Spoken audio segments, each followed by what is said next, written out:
Dulu Prilly Latuconsina sempat dibuat gerah dengan kejaran media. Sekalinya terkenal karena main di sinetron, media langsung menjadikan Prilly remaja sebagai ikon anak muda. Geliat itu rupanya yang membuat Prilly sempat ketar-ketir.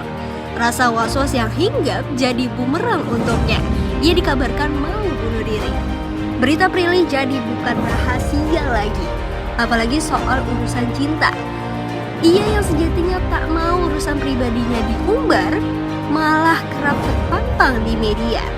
Toh, Prilly padahal mengaku bucin alias budak cinta, yang mana ia terus ingin merasakan kehangatan cinta dari pasangan tanpa harus diumbar di media sosial. Bagaimana kelanjutannya? Simak video selanjutnya. Tiba-tiba dia launching album di Fransi juga gitu, terus dapat platinum dalam waktu seminggu karena udah kejual banyak banget. Nah dari situ aku melihat bahwa market orang yang beli CD atau DVD itu masih ada. Jadi senang banget kalau aku bisa menyentuh market itu dengan launching Krakatau Rumah di DVD gitu. Iya. Memang tentang cerita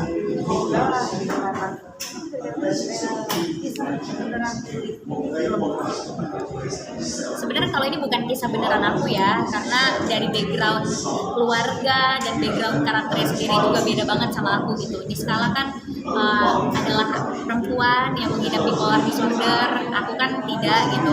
Jadi memang bukan kisah aku, tapi kita buat Krakatau Rumah itu dekat dan relate sama orang-orang kebanyakan karena ada adegan-adegan yang mungkin pernah dialami sama banyak orang termasuk aku juga. Jadi bukan cerita keseluruhan tapi adalah adegan-adegan yang 1-2 adegan tuh dari kisah hidup kita masing-masing. Namanya juga aku sama Uma itu sahabatan ya, jadi gak mungkin kita bikin cerita tuh sepenuhnya ngarang-ngarang. Pasti terinspirasi dari cerita masing-masing juga. Kayak Mai masukin dong adegan ini waktu lo dulu gini-gini, atau enggak Pril masukin adegan ini dong, kan lo dulu pernah kayak gini-gini. Jadi dialog-dialog tuh kadang memang muncul dari pengalaman pribadi kita gitu. Aku tidak segitunya kayak di Skala sih. Masalah aku sama di Skala kan bener beda banget. Gak kayak gitu sih. Cuma mungkin yang bisa relate banget adalah dan yang sempat viral juga di TikTok di saat mungkin lagi berantem sama orang tua. Kadang kita kalau lagi berantem sama orang tua kan suka kayak manja dan suka enggak mengontrol omongan kita. Nah itu kita masukin tuh unsur-unsur kayak gitu karena kita yakin pasti ada deh anak-anak di luar sana yang juga mendem perasaannya sama orang tuanya sendiri, tapi tiba-tiba meledak dan diungkapin semuanya gitu. Terus akhirnya orang tuanya sadar bahwa selama ini anak ternyata ngerasain ini. Terus ada juga yang adegan sama Adi Skala sama Pram yang saling muatin. Ada juga tuh waktu itu viral di TikTok karena katanya biasanya anak pertama perempuan atau anak perempuan itu tempat berpulang itu pasangan karena suka susah curhat sama orang tua. Jadi kita mau masukin adegan-adegan yang emang terjadi aja di dunia nyata gitu. Prilly itu saking sibuk mungkin ada kecemasan. Kecemasan apa sih yang lo rasakan? Aku nggak ada sih. Nanti kita pernah lo mengucapkan di podcastnya Denny Darko apa? Darko lo ingin mau bunuh diri, bener nggak sih? Kenapa? Itu mah dulu waktu kecil, waktu aku masih umur 18 atau 19 tahun, waktu awal-awal terjun di dunia entertainment yang benar-benar merasakan hidup sebagai selebriti atau aktor ya, dikejar-kejar wartawan zaman dulu. Itu kan namanya juga masih kecil, kaget kan.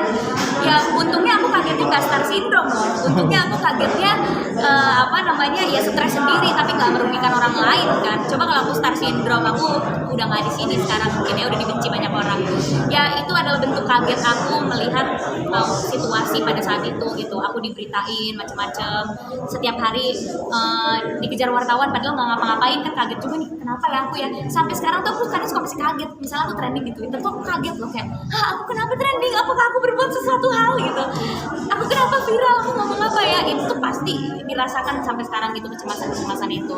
Cuma kalau sekarang karena udah dewasa jadi biasa aja melewatinya. Kalau dulu ya kaget gitu lah, sedih gitu. Terus apa yang lo lakuin lo ketika itu? Lo kan takut nih, apa ketemu wartawan banyak orang yang menanyakan lo, rame dibicarain juga. Apa yang lo lakukan? Yang pasti mengevaluasi diri aku time to time sih. Aku udah tahu nih apa yang aku ucapkan biasanya suka viral gitu ya, FYP di TikTok atau trending gitu di Twitter. Ya berarti aku harus lebih berhati-hati lagi dalam berucap, dalam bersikap. Ya itu sih yang membuat aku jadinya menjadi pribadi yang lebih baik gitu. Jadi justru pemberitaan-pemberitaan itu bisa membuat jadi bahan evaluasi aku as a person gitu.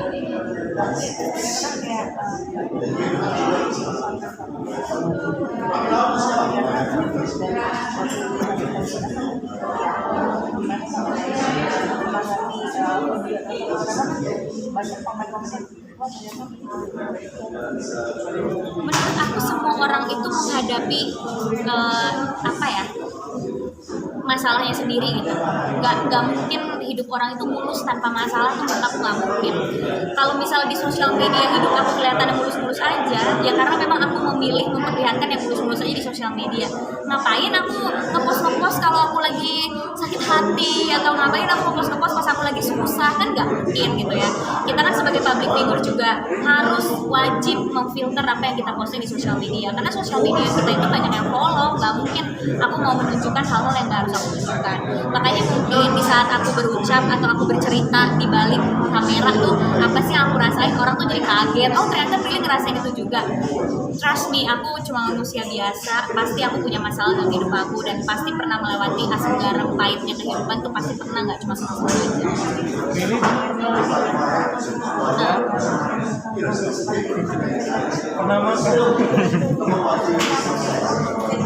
Ya menurut aku Tuhan adil ya. Kalau misalnya semua kisah hidup aku dibikin sempurna, nanti orang protes lagi, oh Tuhan gak adil, hidupnya Prilly sempurna banget gitu kan. Nah akhirnya dikasih ketidaksempurnaannya nih di kehidupan personal.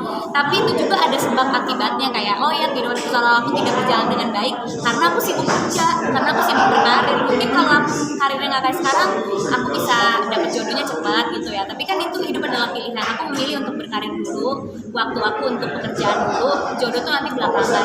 Jadi kalau kisah cinta aku kata Umay pahit gitu ya dan kasihan, nggak masalah. Yang penting bisa bahagiain orang tua, bisa ngebiayain banyak orang, daripada bucin-bucinan doang gitu. Tapi kalau kalian yang bucin-bucinan doang juga kalian beruntung sih. Saya juga orang iri. Lili, tadi kan dibilang lo apa semua apa kejadian diri lo. Kenapa? Lo ceritain sama Umay dan akhirnya lo mau dibuatkan jadi skenario. Banyak persoalan-persoalan diri lo yang masih belum kita tahu gitu. Apa sih? Ya banyak sekali ya. Yang balik lagi aku kan orangnya juga sangat private ya, kayak aku tuh jarang banget ngepost soal personal life aku gitu. Nggak pernah lah aku ngepost soal berantem sama pacar atau putus sama pacar, jadian gitu, atau cerita kayak gimana aku jadian sama orang, itu nggak pernah, karena aku emang bukan tipe yang kayak gitu. Kadang aku aja curhat ke sahabat tuh kadang nggak semua sahabat aku curhatin, kadang cuma 1-2 orang yang tahu kayak gitu. Aku emang orangnya ya lebih closet lah masalah personal life gitu. Jadi udah pasti ya nggak banyak publik tahu percintaan aku kayak gimana. Yang publik tahu kan itu aja namanya ya. Padahal kan kehidupan saya luas ya, tidak hanya itu aja isinya. Nah Umay itu kadang suka ya sayang nih kalau nggak diiniin, jadi dia jadi skenario, emang kurang asem dia. Tapi ya aku kayak ya udah deh, orang juga nggak bakalan menyiri juga ini cerita aku. Aku bucin sih. Iya, aku walaupun aku terlihat independen, tapi aku kalau sama pasangan aku total. Wis, promo saya. Ya, tapi gimana sih cara lu ngejaga supaya karir tuh nggak keganggu? Kan banyak artis yang baru-baru naik terus tiba-tiba kena skandal lah, mungkin kena masalah lah. Nah lu buat ngejaga supaya sampai saat ini kan masih terus positif tuh. Apa mungkin ada peran orang tua kah? Ya jangan bikin masalah sih. Ya biar nggak kena skandal ya jangan bikin masalah sih, sebisa mungkin menghindari masalah. Kalau aku orangnya kayak ada masalah aku kabur lari gitu. Belajar dari kesalahan juga, aku kan juga banyak lah berbuat kesalahan, aku salah ngomong di publik, viral gitu. Ya sering itu juga aku alami gitu ya. Tapi selalu belajar dari kesalahan, jadi jangan sampai jatuh di lubang yang sama gitu. Yang pasti didikan orang tua juga sangat berpengaruh sama kehidupan aku. Mereka yang selalu membuat aku lebih tenang menghadapi apapun itu pemberitaan di luar sana. Sahabat-sahabat aku juga selalu membuat aku lebih tenang, sehingga kalau ada pemberitaan aku nggak nggak panas untuk klarifikasi atau untuk ngeladenin gitu. Kayak kalau itu nggak bener ya aku diamin aja. Coba nggak lo ke psikiater gitu menilai diri lo? Kalau ke psikolog itu pasti, tapi bukan karena pemberitaan ya. Kalau ke psikolog itu emang rutin aku sih. Karena bukan karena pemberitaan atau bukan karena aku stres gimana, aku emang seneng aja curhat sama psikolog karena lebih mendapatkan solusi, karena kan dia ahlinya. Tiap berapa bulan sekali? Kenapa? Tiap berapa bulan sekali? Kalau lagi pikirannya lagi hektik banget, biasanya 10 hari sekali. Tapi kalau lagi baik-baik aja, lagi nggak butuh teman cerita atau lagi nggak penuh gitu ya sebulan sekali atau 2 bulan sekali. Tadi kan sempat cerita lu daripada waktu yang belasan tahun itu kan lu dengan apa namanya ketenaran lu tuh lu hampir star syndrome, daripada kayak tadi star syndrome mendingan yang tadi cerita ke Dennis Margo. Saya nggak pernah star syndrome. Nah makanya supaya ngejaga Teman wartawan saksinya.